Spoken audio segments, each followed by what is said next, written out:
I'm still just baffled by this. It started innocently enough. Patrick Welch was out in his backyard raking leaves when he felt something. Somewhere around the first bag of leaves, I felt just kind of a real tightness in my chest. That tightness quickly became a sharp pain, and minutes later, that pain still there, he did the thing he says saved his life. Okay, Google, heart attack symptoms. I was realizing that I had all these symptoms. That's when Welch's 12-year-old son, Aiden, got involved. He was on the phone with his mom, who already knew something was wrong. He couldn't really talk that much, so I was trying to tell my mom if he was all right. He came back in and said, Mom wants to know if she should call an ambulance. After another check at his phone and the words, "Don't tough it out," he said yes. I remember one of the EMTs walking around the corner and saying, Mr. Welch, you are having a heart attack. One of Welch's arteries was 100% blocked. He was having a major heart attack. And looking back on it now, he says he might not have called 911 if it hadn't been for that Google search. Aiden sure is thankful. I know there were a lot of times when my dad, he has saved me. And so is his dad, thinking about one thing a doctor said to him in the hospital. If I don't do this, you will die. I think that's the that's the moment that I knew it was, really serious. Now hoping you'll learn a lesson, Google heart attack symptoms yourself, and don't wait like he did to call for help. I do feel like it saved my life.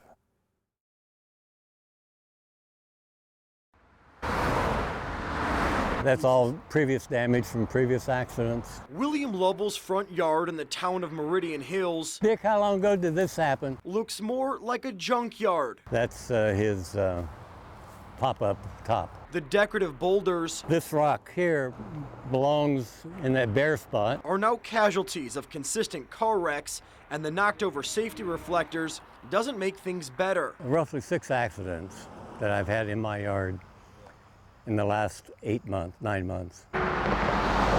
My grandchildren cannot play in the front yard because we can't trust them to be safe with the traffic. Here's the issue. It's poorly lit.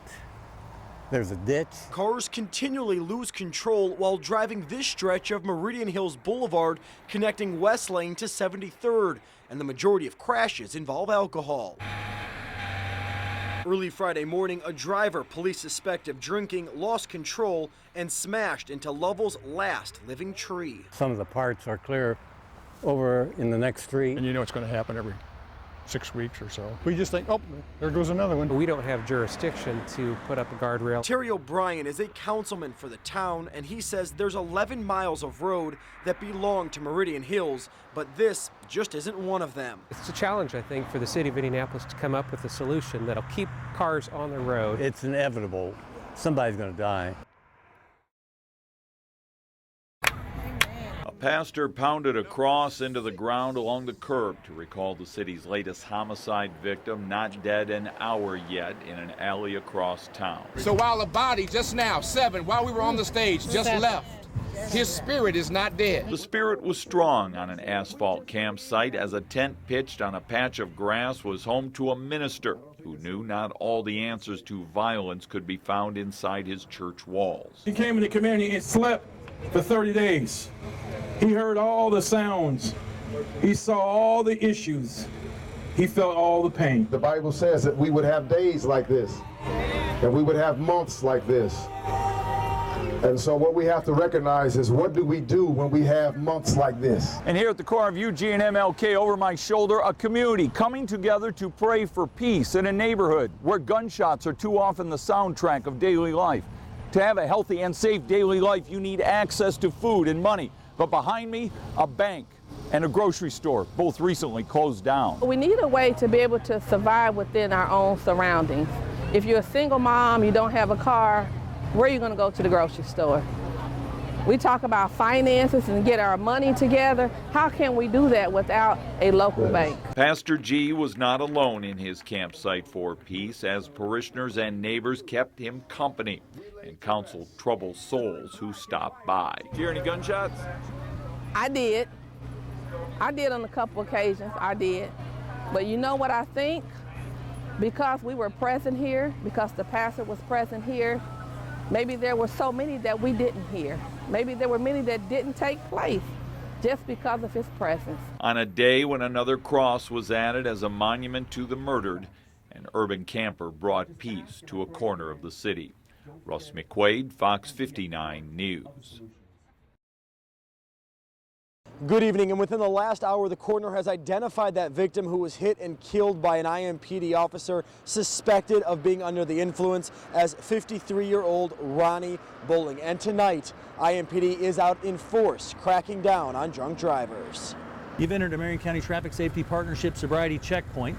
Can I see your driver's license and registration, please? On this Friday night, IMPD is cracking down on drunk drivers. Just go ahead and have a good night. Most random stops, and like that, a quick conversation and the driver is on their way. We're just making sure that all the drivers out here are capable of driving safely. The routinely scheduled sobriety checkpoint comes about 24 hours after IMPD questioned the sobriety of one of its own.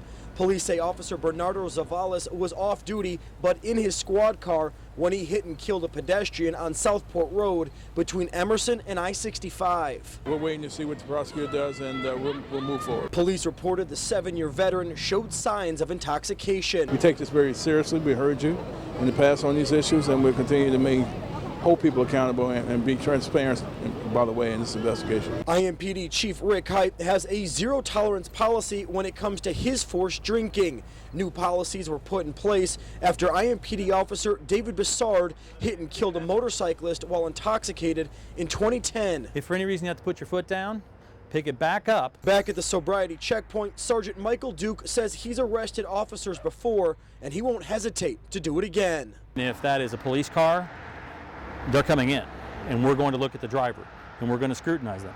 And if that officer is found to be intoxicated, then he's going to be going to jail the same as anybody else. 2, 3, 4. And as you can see here at this checkpoint, police are just pulling 2 cars at random, pulling them off the road, asking them a few questions, and then getting them on their way in most cases. Now, as for the officer who is suspended without police powers tonight, police have yet to release his BAC. Chief Height telling me we should know a lot more Monday morning. Reporting on the South Side, Charlie DeMar, Fox 59 News.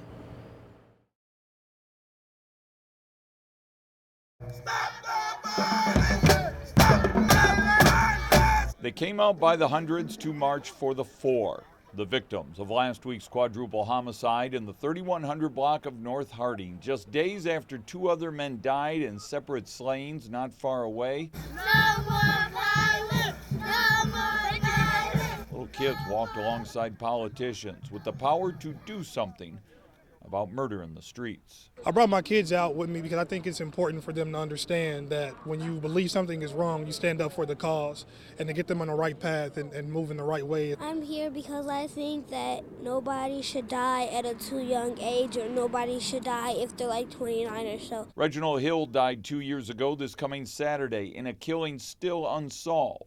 Peace in these streets. Let's stop this violence. It opened up a wound that was beginning to heal for me. With drums beating and symbols of the season in their hands, they marched on cold pavement in memory of those who were lost. When the march reached the corner of 31st and Harding, it turned a corner, just like these activists are hoping to turn a corner on violence.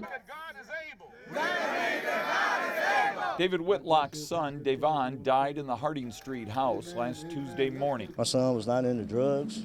You know, he was a good kid, man. He was just the wrong place at the wrong time. And I just want to say to all the parents out there, I hope you never have to go through what I had to go through. But the march proved, if you do, there will be hundreds with you. Russ McQuaid, CBS 4 News.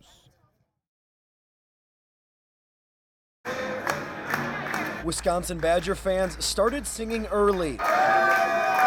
Buffalo Wild Wings has been wall-to-wall all weekend with Badgers. It's the official home for Wisconsin fans. I feel like this may be the only chance that I have to do this, and so I wanted to take advantage of it. It's our best opportunity to win a championship, so we had to see that. These lifelong Wisco fans weren't going to miss the chance to see history, an opportunity that has no price tag. I've spent a lot of money. Couple thousand probably. I thought going in, spent about $1,000. We're probably under or around there for the whole weekend. The Badgers giving Indy a big bump in business. It's fantastic. It's a great way to start April. A quick walk down the street to Colts Grill. It's Blue Devil country. As soon as Wisconsin beat them, we knew we were here. These Duke fans got to Indy last night and scored tickets from Kentucky fans on their way out of town. We only paid $150 to like $400 tickets. We can go back to Super Bowl. You know, it's about Super Bowl numbers from a financial standpoint. Just a few blocks down, the chaos continues at Yard House, where the doors opened for the first time just days ago, cashing in on the madness. It just opened up like 10 days ago. Obviously, Final Four in town. Very cool event to be a part of. Really glad that we got open in time. I won't say I'll be happy when it's all over because we love having everybody in town.